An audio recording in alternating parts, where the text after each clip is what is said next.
11, a grim milestone in Atlanta.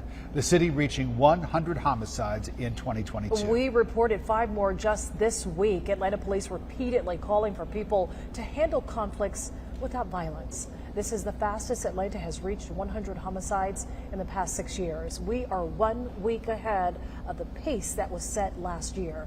In 2020, we did not hit the century mark until the first week of October. In 2019, 2018, 2017, Atlanta had fewer than 100 homicides for the entire year. CBS 46's Patrick Quinn joins us live in Atlanta.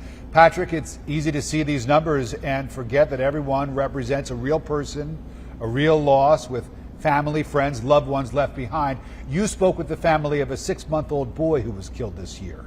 How are they coping?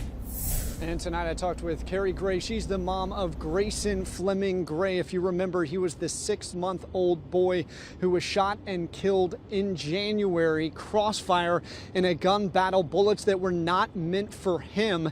Now, Carrie told me she's still struggling, but she also tonight had constructive ideas on how to limit the amount of shootings we're seeing across the city and limit the amount of pain. 100 homicides in Atlanta. Carrie Gray's baby boy Grayson was one of them, killed in January in a drive-by shooting.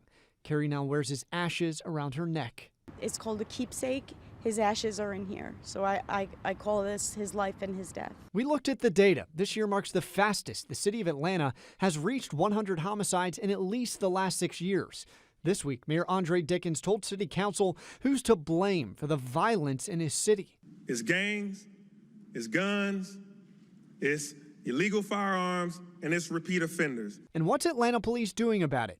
This year, the city launched a repeat offender tracking unit. The chief last week told me they're having success infiltrating gangs and drug rings, and homicide detectives have new laptops to expedite investigations, where APD tells me they've caught 64% of this year's killers, better than the national average. The 100 homicide, it really reflects what we want for every homicide, and that is to get closures. So the first homicide we have this year until the 100 we had yesterday, our job is to seek closure. Grayson would have been 1 in July.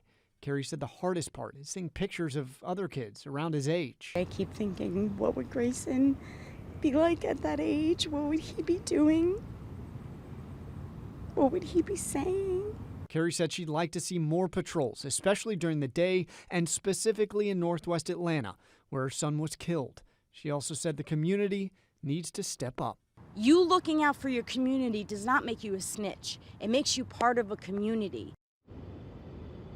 And in terms of closure for Carrie, she told me that the trial is set to start surrounding the shooters involved in that January shooting that took the life of 6-month-old Grayson Fleming Gray. Now, the 100th shooting, it happened yesterday in southeast Atlanta. Atlanta police officials tell me that it was domestic in nature. What they say accounts for roughly 10% of all homicides across the city. They also told me that that case has cleared. The gunman is no longer a threat to the public.